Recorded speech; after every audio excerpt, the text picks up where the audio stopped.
Alright guys, this is going to be my review of the tournament I played last weekend, the 23rd Annual Wilkerson Memorial July 2024 tournament. It was an over-the-board tournament at the Mechanics Institute, which is one of the coolest places I've ever been in my life, especially if you like chess. They have 3 floors of chess lobby, unbelievable architecture. It's in downtown San Francisco, and their boardroom is really cool. I think I talked about it in my last over-the-board review. It's really awesome. But I had some struggles in this game. I got a little bit unlucky. I ended up playing 3 black games out of 4. And one of the things that I learned was that, well, there was 2 big takeaways from the tournament. The first was that my black lines are not very developed. I spent a lot of time developing my white lines for the tournaments, but I really haven't had time to develop my black lines. I played, I think, 3 Sicilians. And my Sicilian defense is just kind of like it's fine for online, but it's like not good over the board. And so what I'm finding is that I don't really have a plan mid-game, and it's been kind of a problem. So what we need to do is kind of work on that, and that's something I know I need to work on. The other thing is I'm not looking at the whole board. There's a few times spent almost 40 years developing your white lines. Wow. Thank you for interrupting my intro with that pseudo-racist comment. No, I'm just kidding. So the black lines are, yeah, I played 3 Sicilians, and I still should have won some of those games. So realistically, I should have had at least 2 out of 4, if not 2.5 out of 4, and maybe even 3 out of 4. But I ended up with 1 out of 4, which was not a good result. But to be honest, I can't always just look at results. I played really good games against really strong opponents and almost won 2 of them. So I did read it. You're right. It just caught my eye, and it was hard not to read. So we'll go through it. This is the first game against Hugo Poo. He was the youngest opponent that I played. I think he was in middle school, but very strong player. 1390 over the board. He went on to have a 3.5 out of 4 and was like 2nd or 3rd in the tournament. And I should have beaten him. So I felt really good that it turned out that way. And we'll see why in a second. So, like I said, we went into a Sicilian, e4, c5. He started to play the Alapin.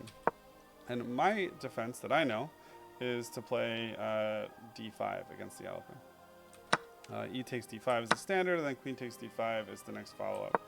Now, usually, I think the best line is knight of 3. Yeah, knight of 3, which would be this.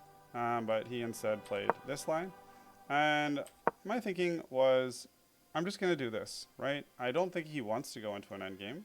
And if he does, I was feeling pretty confident. Even a pawn down, I was feeling pretty confident.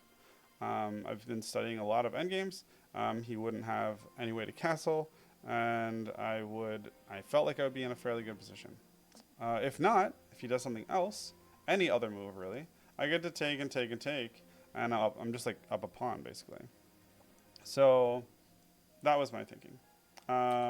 He took, and we went into an endgame. So I develop my knight. He comes here. I block, and here I missed a tactic, which is kind of frustrating because I spend a lot of time doing tactics. And what I found is sometimes I end up being caught in like opening theory or opening moves, and I don't look for tactics early on. And I forget that like tactics can exist super early. So the best move here is knight takes e5. Because if he takes this, then we take this, and we're just up a pawn. Look, you can see the evaluation board swings in my favor. The other is, if we take here and he takes this with check, we just take back with the knight. Same knight. The evaluation bar says we're even. But either way, we've regained that pawn. So that pawn we lost, we wouldn't have been down it had we found this.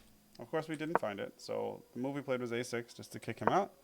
He did, in fact, leave, and then we challenged here. This allowed us to trade, and this is really good for us, right? We're super developed compared to him. He has 1 piece out. We have 3 pieces developed, and now it's more like a 3-on-2 instead of a 4-on-3, which is better, and a 3-on-3 over here. So we had a great chance here. Was feeling good, developing my pieces, threatening pawns where I could. here, what it really wants me to do is to just long castle to get the rook in the game. And I did the same thing, but without castling. So it was kind of dumb. I was thinking I was going to short castle. It didn't like cross my mind that like, hey, if I long castle, I take care of two things at once. But I did put my rook where it wanted me to put the rooks. My idea is that like, you know, we have threats here, right? We could do something like this, and then we could do something like this, and check him, right? Like there was various things that we could do. Or no, what I was thinking is I can go like this, right? My plan was if he lets me, I'll go here, and then I can take this with check. He'll have to move away from it. I can take, if he goes this way, I can take this for free. He'll have to go over here, and then we'll have this one to come back and check with, and send him like away, and then we can take this for free. That was kind of like my hope chess. It didn't turn out quite that way, and we didn't make the moves very fast either. But when this happened, I kind of decided that I was going to do this. Obviously, we're threatening. It's kind of a dumb move because we know that he already wants the castle. But we are threatening, you know, to fork him. And we're not really under any attack or any problems right now. So he comes over here. Right now, it just wants me to trade off bishops and win a pawn, which is a really good idea and something that I thought about. But I don't think I did this enough during the tournament. Oh, I did do it. Fuck. So, yeah. Okay. So here, as I'm thinking about it, I decided that for me, I didn't want to retreat yet. I was just going to take. And if he takes, then I can play. And my thought here was a little bit broken. I should have come... I think it wants me to go... Wait, what does it want me to do? He's here. Bishop e6 check. Whoa, I don't even know. I can't even... What? King d2 is best. Bishop. Oh yeah, bishop e6 check. Oh yeah, I guess we have threats going on. So it still wants me to... Okay, it wants me to keep threatening him. I thought was here we're going to trade off this, and then this. And I was fairly comfortable here because here I had a check. I came back and I was like, no, I want my discovered attack.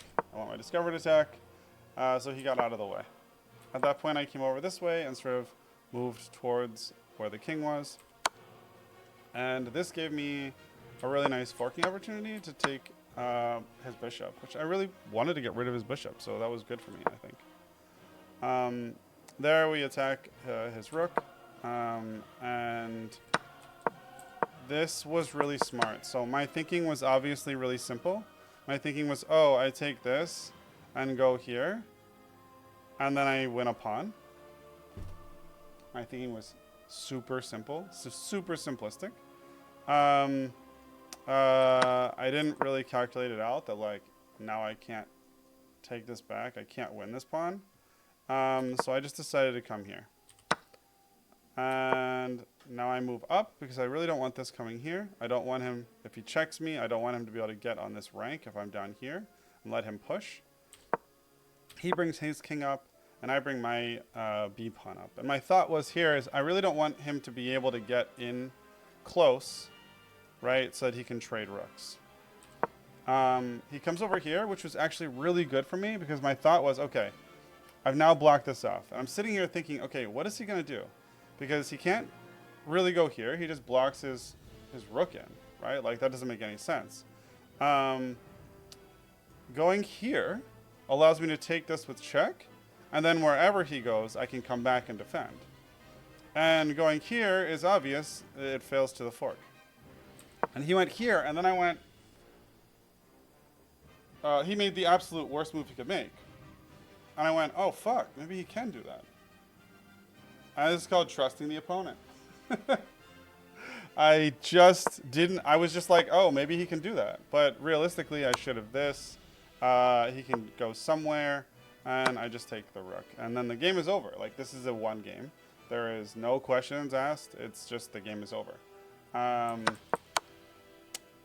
Instead, we didn't.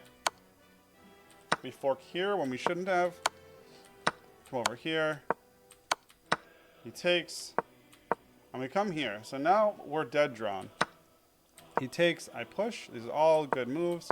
I go here. It's still a dead draw. He goes there, and here I make a blunder. I move this pawn. And moving this pawn makes it so that I don't have this move later. This is something that I'm learning in endgames, but it's a pretty advanced concept for me. So not only would we lose the game, we lost the draw too. Later, it's possible that he does something where I need, like, right, if I go here instead, no, it's not there. If I go, what does it want me to do? King c6, like this. Okay, sure. Yeah, I move somewhere else instead. There might be a time where what I need to do is use this other move. But because I use this move, later when he goes here, if we were in this position and this pawn was still here, and he goes like this, I'm in kind of a bad situation. Because he can beat me to these pawns. And here I can like do something like this. But as it turns out, I didn't really have a choice. We ended up doing this, and I resigned because he gets here way faster than me. So we made a mistake in a pretty complicated endgame, but we had a 1390, and not just a 1390, a 1390 who was playing really well on the ropes and should have won this game. And then we should have drawn this game. So I played well enough to be able to do that. I just missed the things. And I didn't see the whole board. It's just something that I wasn't looking at the whole board, looking for tactics the entire time. I had too much time at the end of my clock. He had like 13 minutes and I had about 40 minutes, which is just too much time. And granted, I used like 50 or 60 minutes. So it's not like I went ultra fast, but I could have gone a lot faster, or a lot slower. And if I would have gone a lot slower, I would have found the fork and I would have won. So, lessons learned. That was game one. I didn't feel too bad about it. I was frustrated, obviously, to lose a game that I should have won, but it was what it was. That's not what happened here. But, all right. Cool.